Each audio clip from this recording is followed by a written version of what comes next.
여러분, 오늘 우리가 살아가는 이 시대는 어느 시대보다 말과 수많은 정보들이 가득한 시대라고 할 수 있습니다. 인터넷과 소셜 미디어 그리고 수많은 매체들을 통해서 정말 헤아릴 수 없는 수많은 말들이 양산되어 지금도 우리의 귓가에 들려옵니다. 귀를 사로잡는 세련된 표현들, 수많은 매체를 통해서 사람들의 마음을 쥐락펴락하는 그런 연설들, 그리고 저마다 내세우는 거창한 포부와 약속들이 매일같이 우리의 눈과 귀를 자극하는 것이죠. 자, 그러나 정작 이 수많은 말들 속에서 정말 깊은 신뢰와 잔잔한 감동을 주는 것은요, 그 많은 말이 아니라는 것을 우리는 너무나 잘 압니다. 언어의 풍성함 속에서 우리가 자주 목격하게 되는 현실은 뭐죠? 말과 삶의 지독한 불일치, 말과 행동의 너무나도 극한의 다른 대조된 상황들인 것이죠. 약속은 비대해졌지만 책임지는 실천은 빈곤하기 짝이 없습니다. 말은 하늘 찌르듯 많은 일들을 이야기하고 거창한 이야기들을 얘기하지만 사실 그 말을 뒷받침해주는 열매들은 흔적을 찾기가 참 어려운 시대, 이것이 바로 우리가 마주하고 있는 이 시대의 현 주소라고 할 수 있습니다. 오늘날 이 사회학자들이 사용하는 말 중에요, 그린워싱이라고 하는 말이 있습니다. 그린워싱. 자, 이것은 거대한 기업들이 앞을 다투어서 친환경과 사회적인 책임에 대한 이야기들을 선언하면서 화려한 슬로건을 내걸고 있습니다. 우리는 탄소 중립을 하겠다. 우리는 환경을 지키겠다. 우리는 이 시대의 사회적인 책임을 다하겠다. 그런데 실제적으로 이 기업의 면모들을 조사를 해보니까요, 그 뒤편에서는 환경을 파괴하는 데 앞장서고 이기적인 이윤만을 쫓아가는 이 법의 테두리를 벗어나는 이런 행태들이 자주 일어나고 있다는 거예요. 그래서 이런 모습을 그린워싱이다, 이렇게 표현합니다. 자, 그런데 교회 안에서도 이와 같은 영적 그린워싱의 모습이 재현되고 있다는 것이죠.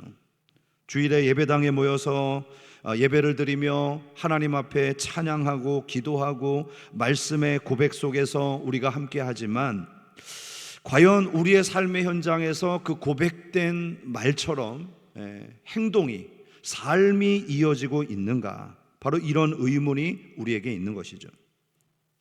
세상의 사람들은 정의를 주장하고 탄소 중립을 외치는 사이트에 방문해서요, 좋아요 한번 누르면 자기 할 일을 다 했다고 생각합니다. 그러면서 실제 삶에서 뭐 하죠?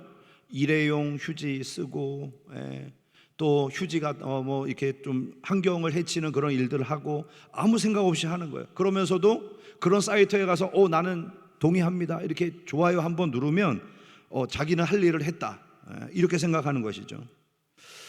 마치 우리도 예배당에 앉아서 함께 하나님의 말씀을 들을 때 아멘 하잖아요. 그러면 그 아멘 하는 것으로 나는 좋아요를 눌렀으니까 내 할 일은 다 했다. 이런 영적 그린워싱이 우리의 삶에 일어나고는 있지 않은지 오늘 우리는 이 말씀을 통해서 살펴보려고 하는 것입니다. 독일의 신학자 중에 이 본 회포라고 하는 목사님이 있습니다. 물론 우리 교단이 이분의 신학을 다 지지하는 것은 아닌데요, 이분이 썼던 제자도라고 하는 책 안에 이 저렴한 은혜라고 하는 표현이 나오거든요. 자, 이 저렴한 은혜가 뭔가, 즉 하나님이 주신 은혜를 값싸게 만들어 버린다는 거예요. 자, 그러면 어떤 것이 하나님의 은혜를 값싸게 만드는가? 그분의 주장에 의하면 이겁니다. 하나님의 무조건적인 은혜를 빙자하여 정작 나를 따르라고 하는 제자로서의 삶을 배제해버리는 것, 순종하고 실천하는 삶을 떠나버리는 것이 바로 저렴한 은혜를 얻는 사람들이다. 즉 말만 있고 행동이 없는, 껍데기만 있고 내용이 없는 신앙이 저렴한 은혜라는 것입니다. 성경이 선포하는 참된 구원의 믿음이라는 것은 뭡니까? 그저 믿습니다 하고 외치면 끝나는 건가요? 예배와 찬양 속에서 마음의 유의를 누리는 상태가 살아있는 신앙의 전부일까요? 오늘 본문의 말씀이 이 질문에 대한 해답이 될 것입니다. 여호수아 1장 10절에서 11절의 말씀은 이스라엘의 기둥이었던 모세의 죽음의 위기 속에서 관념의 입술 신앙에 갇혀 있었던 이스라엘 백성들의 이 공동체를 흔들어 깨우는 너무나도 소중한 말씀이 됩니다. 오늘은 우리 이 말씀을 통해서 우리의 신앙을 다시 한번 일깨울 수 있는 은혜가 있기를 주님의 이름으로 축복합니다. 가장 먼저요, 참된 신앙의 첫걸음은 말씀을 듣고 지체 없이 순종하는 것에 있다는 것이죠. 자, 10절 말씀을 보겠습니다.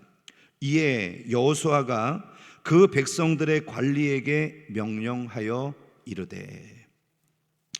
자, 오늘 이스라엘 백성들을 향해서 명령하고 있는 여호수아가 이에라고 하는 단어 뒤에 이 행동을 취하고 있습니다. 그러면 이에, 이 말의 뜻이 뭔가요? 그것은 앞에 있는 어떤 원인이 지금 여호수아가 이 행동을 하게 만들었다는 거잖아요. 원인에 대한 반응을 나타낼 때 이에라고 씁니다. 자, 그러면 앞에 있는 내용이 무엇이었기에 여호수아가 지금 이런 행동을 하고 있을까요? 그 내용을 보면 우리가 저번 시간에 다뤘죠. 내가 너와 함께 있을 거야.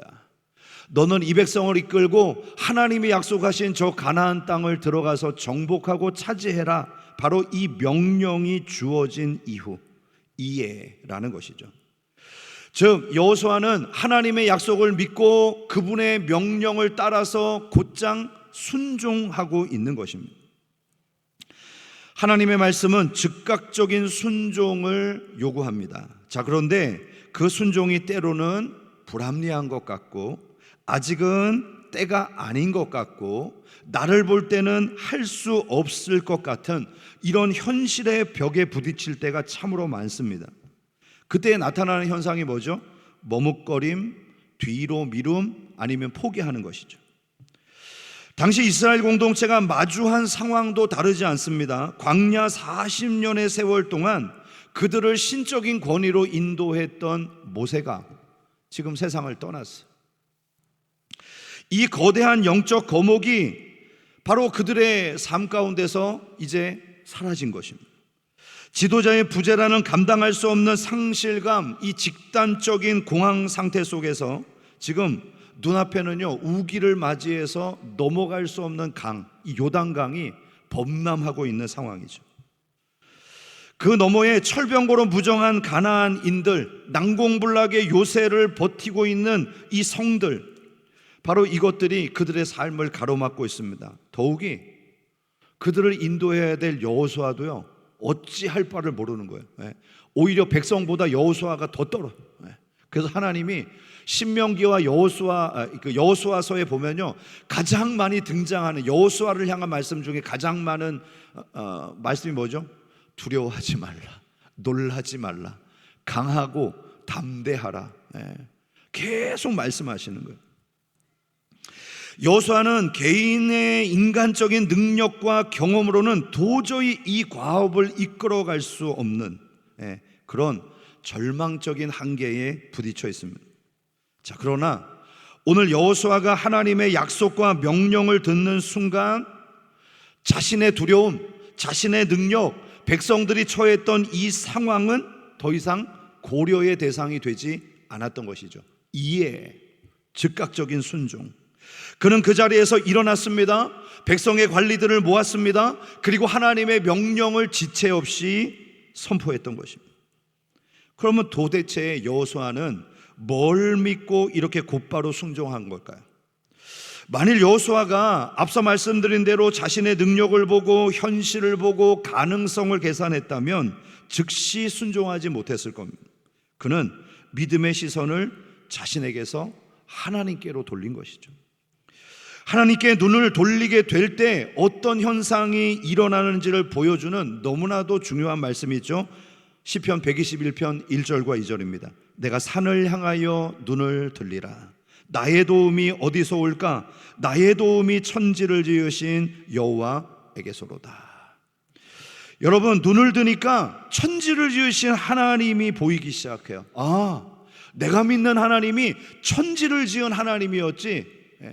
눈을 깔고 밑에만 볼 때는 문제가 커 보였어. 이걸 어떻게 감당하지? 나는 이걸 어떻게 하지? 이 현실을 어떻게 뛰어넘지? 그러다가 눈을 들어서 하나님을 보니까 천지를 지으신 하나님이 나와 함께 하시네. 이거를 새삼 깨닫게 된 것입니다. 여러분, 사람이나 환경을 묵상하지 않고 여러분의 도움이 되시는 하나님을 묵상할 수 있기를 주님의 이름으로 축복합니다. 사람을 묵상하면 답이 안 나와요. 환경을 묵상하면 도무지 해결책을 볼 수가 없습니다.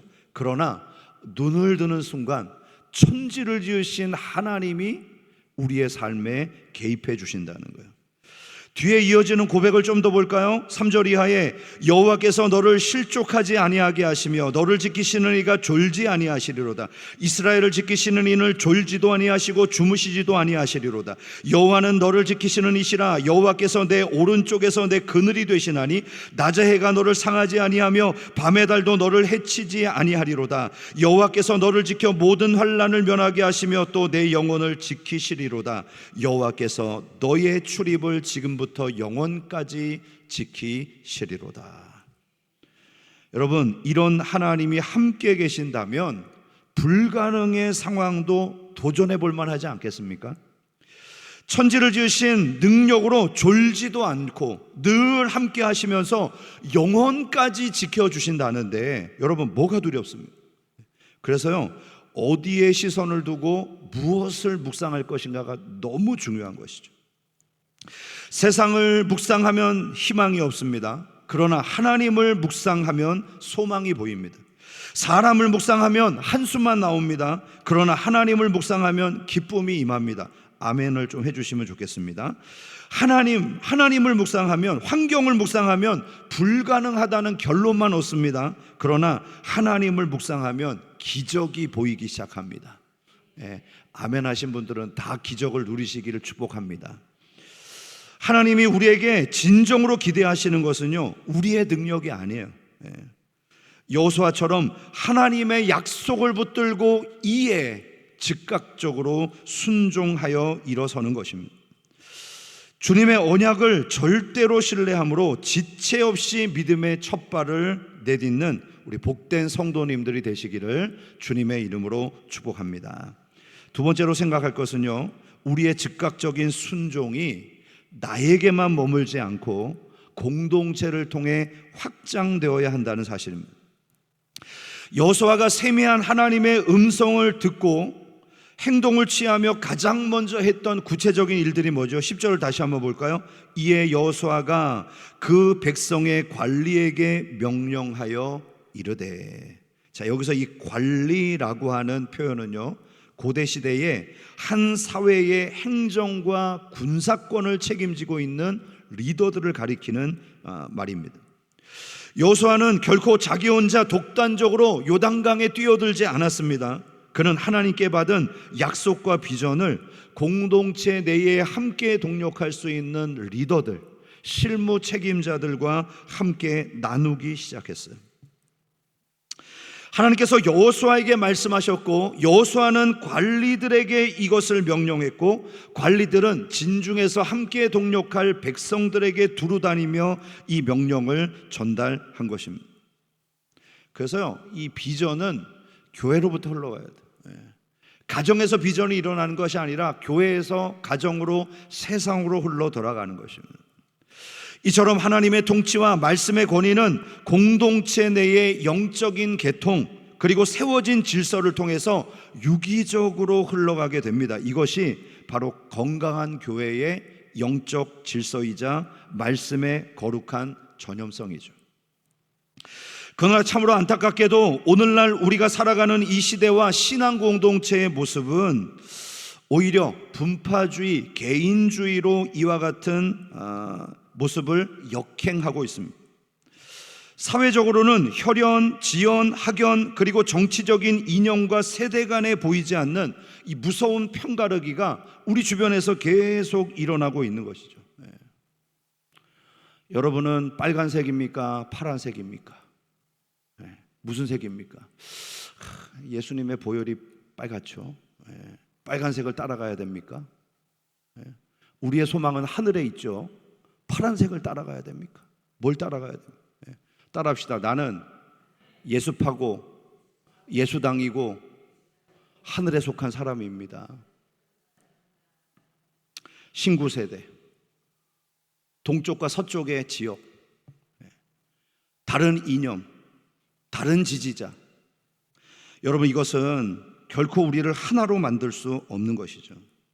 더 슬픈 비극은 그리스도의 보혈로 하나 된 교회 공동체마저도요, 사소한 인간적인 기준, 지역적인 생각의 차이 때문에 파당을 짓고 반목하며 상처를 입히고 있다는 사실이에요. 복음의 본질, 하나님 나라와 말씀에 대한 순종이라는 이 거대한 대의 앞에 자신들의 사소한 주장과 이기적인 자존심을 더 앞세우고 관찰시키려고 하니까요, 몸된 주님의 이 교회가 찢어지는 거예요. 아픈 거예요. 여호수아와 이스라엘 백성들이 가나안 정복이라는 위대한 이 과업을 앞두고, 만일 나는 이쪽 길을 가겠다, 나는 모세의 법을 따르겠다, 이렇게 서로 이기주의적인 분파에 빠져서 옥신각신했다면 그들은 결코 요단강을 건너갈 수가 없었을 거예요. 아니, 요단강 건너가기 전에, 그래, 광야에 남을 광야파, 애굽으로 돌아갈 애굽파, 가나안으로 진출할 가나안파, 아마 이렇게 분파가 나눴을 거예요. 그들은 요단강을 건너는 이 중대한 일 앞에 참된 믿음의 길, 하나됨을 선택했습니다. 개인의 판단, 개인의 이기주의적인 주장을 앞에 놓기에 앞서서 바로 하나님의 기록된 명령 앞에 그들의 모든 삶을 복종하며 기꺼이 하나로서의 연대를 이루어 갔던 것이죠. 여기에 중요한 것이요, 모범이 될 만한 한 사람의 역할입니다. 한 사람의 순종이 관리를 통해서 공동체 전체에 일어나게 되고, 그 공동체에서 이 역할을 감당했던 리더들의 헌신이 백성들에게까지 영향이 미치는 것이죠. 마치 물이 위에서 아래로 흘러가듯 하나님의 은혜의 영향력도 영적으로 성숙한 믿음의 사람들에게서 연약한 자에게 흘러가는 것입니다. 우리 몸 안에는요, 그 장 안에만 좋은 역할을 하는 유익균이 한 20% 있대요. 나쁜 역할을 하는 유해균이 20% 정도 있대요. 그러면 나머지 60%는 무슨 균일까요? 얘네는요, 유익균이 많아지면 유익균 쪽으로 붙어갖고 좋은 일들을 한대요. 그러다가 유해균이 막 힘이 세지면요, 그쪽으로 붙어갖고 또 막 그런 일을 한대요. 여러분, 우리 장에서 그런 일을 지금 하고 있어요. 그래서 과연 하나님 앞에서 어떤 영성을 가진 사람들이 더 영향력을 갖느냐에 따라서 사실 교회 공동체도 그런 일들이 많이 일어나는 것 같아요. 저는 우리 모두가 하나님 나라를 유익하게 만드는 유익균이 될 수 있기를 주님의 이름으로 축복합니다. 마지막으로 생각할 것은요, 약속의 땅을 정복하기 위해서 참된 믿음은 그저 막연한 기적만을 기대하는 것이 아니라 맷돌을 돌리고 양식을 예비하는 실제적인 손의 헌신, 그 일들을 통해서 일어난다는 거예요. 자, 백성들의 관리들이 지금 전한 명령이 무엇인가를 11절 다시 한번 보시죠. 진중에 두루다니며 그 백성에게 명령하여 이르기를 양식을 준비하라. 사흘 안에 너희가 이 요단을 건너 너희의 하나님 여호와께서 너희에게 주사 차지하게 하시는 땅을 차지하기 위하여 들어갈 것임이니라 하라. 오늘 백성의 관리들이 전했던 명령은 뭐죠? 양식을 준비하라는 거예요. 여러분, 지금 가나안 땅을 정복하기 위해서 떠나는 거 아닙니까? 근데 좀 명령이 이상하지 않아요? 도시락 준비해, 먹을 거 준비해, 지금 이 얘기 한단 말이죠. 우리는 여호수아가 백성들에게 전쟁을 앞두었으니 종일 금식하며 하나님 앞에 예배하자, 이렇게 외치면서 막 피 끓는 구호를 만들고 외쳤을 것이라고 생각할 수 있습니다. 그러나 여러분, 오늘 이스라엘 백성들이 받은 명령은 무기를 정비하라든지 전쟁에 나가기 위해서 의복을 새롭게 만들라는 그런 결의가 아니었습니다. 여호수아는 바로 물리적이고 현실적인 준비를 이야기합니다. 여기서 이 양식을 준비하라라고 하는 이 말은요, 고대 근동에서요, 군사들이 전쟁에 나가기 위해서 챙겼던 일종의 전투 식량을 의미합니다.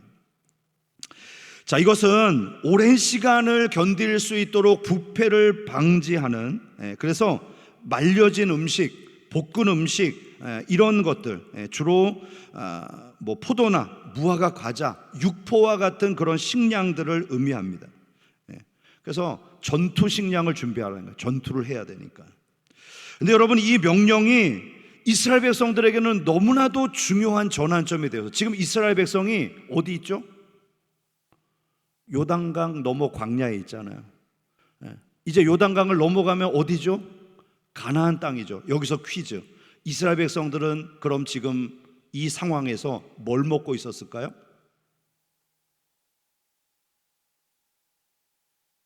아직 광야에 있다니까요.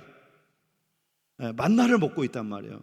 만나는 가나안 땅에 들어가서 그 땅의 소산을 먹는 다음 날 사라졌거든요. 그러니까 아직까지 만나를 먹고 있단 말이에요. 그런데 이스라엘 백성들은 지난 40년 동안 한 번도 들어보지 않은 명령을 듣고 있어요. 양식을 준비하라. 아니 어제까지, 아니 지금도 계속해서 만나가 내리고 있는데 양식을 준비하라는 거예요. 이 말은 뭡니까? 이제 하나님이 예비하신 이 전쟁에서 너희들이 해야 될 일이 있다는 거예요.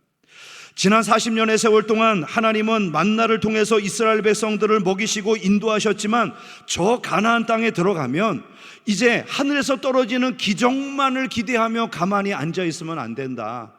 그런 유아적인 신앙을 벗어나서 행동하고 하나님의 뜻을 받들어 헌신하는 신앙을 가져야 한다는 촉구입니다. 그래서 이스라엘 백성들은 하늘의 기적에만 의존하는 수동적인 어린아이의 신앙에서 벗어나 비로소 맷돌질을 하고 곡식을 거두고 그리고 빵을 준비해내는 인간적인 책임과 실천의 의지를 담은 행동들을 지금 하게 된 것입니다. 하나님이 주시는 가나안 땅은요, 하나님이 허락해 주신 전적인 선물의 땅이 확실하지만, 여러분, 그 영토를 소유하기 위해서는 나의 발바닥으로 그 영토를 밟아야 되고요, 거기 앞에 있는 대적들과 싸워서 무찔러야 하는 치열한 영적 전투를 요구하는 땅이었습니다. 그래서요, 이런 수고가 반드시 필요한 것이죠. 중세 유럽에 아주 유명한 수도원이 하나 있었습니다. 영성이 깊기로 소문난 수도원이었기 때문에 많은 수도사들이 이 수도원을 찾아오게 되었습니다. 그런데 수도원의 실상은 뭐냐면요, 하루 종일 노동을 하고 곡식을 거두고 또 여러 가지 일들을 하는 그런 고된 노동을 이어가게 된 것이죠. 자, 그러던 중 어떤 젊은 수도사가 이 수도원의 명성을 듣고 이 안의 상황을 모른 채 들어오게 됐습니다. 매일마다 보니까요, 수도원의 수도사들이 아침 일찍 일어나서 밭을 갈고 채소를 가꾸고 부엌에서 땔감을 준비해서 하고 곡식을 맷돌로 빻아가면서 빵을 만들고 이런 일들을 한단 말이에요. 이 수도사가 보기에 전혀 영적이지 않아요. 아니, 내가 기도하려고 왔지, 말씀을 묵상하려고 수도원 왔지, 왜 이렇게 이들은 매일마다 노동을 하는가? 그래서 늘 불만해요. 그래서 그 노동하는 수도사들을 보면서 내가 이거 하려고 여기 온 게 아닌데, 수도 원장님을 만날 때마다 얘기하는 거예요. 원장님, 제가 이러려고 지금 신부된 게 아니라니까요. 저는 기도하려고, 하나님 앞에 헌신하려고 지금 신부가 된 겁니다. 제가 이거 하려고 지금 이 수도 온 게 아니라니까요. 저는 금식하고 기도하는 걸 원합니다. 계속 불만을 얘기했어요. 그러던 어느 날 고된 하루의 일과가 마치고 수도사들이 저녁 식사를 하기 위해서 다 한자리에 모였습니다. 그리고 밥을 먹으려고 하는데요, 아니, 젊은 수도사가 앉아있는 자리에만 빵과 스프가 없는 거예요. 먹을 게 없네.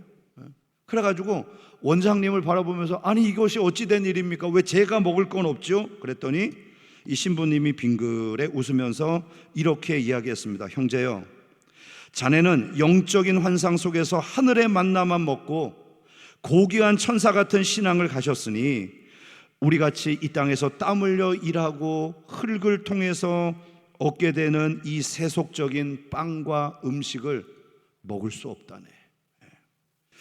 그래서 이 젊은 수도사가 가슴을 치면서 깨달았습니다. 진짜 위대하고 성스러운 영성은 성전에만 앉아서 고결한 명상에 잠기는 그런 관념적인 수사가 아니라 내 손으로 땀을 흘리면서 곡식을 일구고 빵을 굽는 물리적인 헌신과 순종, 이것을 통해서 구체적인 사랑의 나눔을 통해서 나타난다는 사실을 말입니다.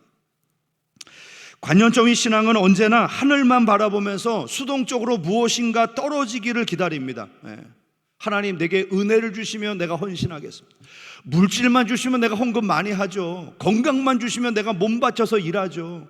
하나님 내게 뭔가 지위만 주시면 내가 그걸 통해서 간증도 하고 뭔가 대단한 일을 하죠. 그런데 지금은 아무것도 안 해요.